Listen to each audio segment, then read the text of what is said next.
Okay, so I think this is going to be the last one. And what For do you tonight. and what do you do at the end of quilting? Well, sometimes we put a binding on our quilt, and that's what we're going to take a look at now. All right, she's got tricks. You know, Yeah. I remember telling Kaye that I had trouble with joining the end of the binding. So when I said I think you should show binding, she giggled because she was, I think, making fun of me again, you guys. So here you go, Kaye. Okay, I talk to a lot of quilters, and they give me information that I need to develop techniques. They tell me what isn't working for them, or what they're fighting over, or when they say, "Oh, I did that once, I'll never do it again." I want to know why. Yeah, And so I can fun. simplify it. Right. So we're going to take a look at mitered corners on bindings. All right. Now this is a double binding. That's what I prefer. Some people call it a dirty word. Mitered binding. Oh, I know, but not anymore. Okay, and you'll notice here that's a little bit wider than 1/4 of an inch. In fact, it's Yeah, a I noticed full that. inch. And I did it that way because it's easier for you to see. But the interesting thing is I started getting letters and emails from people who thanked me for giving them permission to use a wider binding. And didn't we, I mean, honestly, Kate, don't you remember? I mean, Kaye and I have been teaching quilting since long before they started telling you to use 1/4 inch. Right. Right, we 3/8 inch seam allowances, 1/2 inch seam allowances. So this 1/4 inch thing evolved over time, but Right. a lot of times you struggle, especially on the binding. If your seam's only 1/4 inch, it's really hard to wrap that fabric around. And but one thing you need to know is that the seam allowance, which in my case is an inch, is what the finished binding is going to be. Right. Because it needs to be completely full. Okay, so I've got this folded in half, and I'm going to stitch down. I put a pin first at my seam allowance. I don't usually use pins, but for this I like to put a pin in, and right at the inch mark or 1/4 inch. I also use pins when I do my mitered corners, and it's like one of the few times I do. Okay, yeah.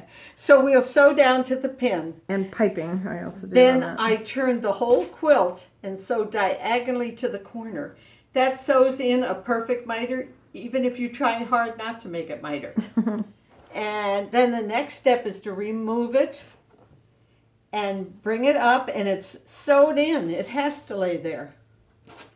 And then you bring it down like this and start stitching. So much easier because of the size of the binding too. That's true. This 2.5 inch strip binding that everyone's doing is so much harder to wrap around. And for me, I think that binding should be different because it's like a frame on a painting. Everyone's painting should not have the same frame. You don't see that. Do you know the older quilts?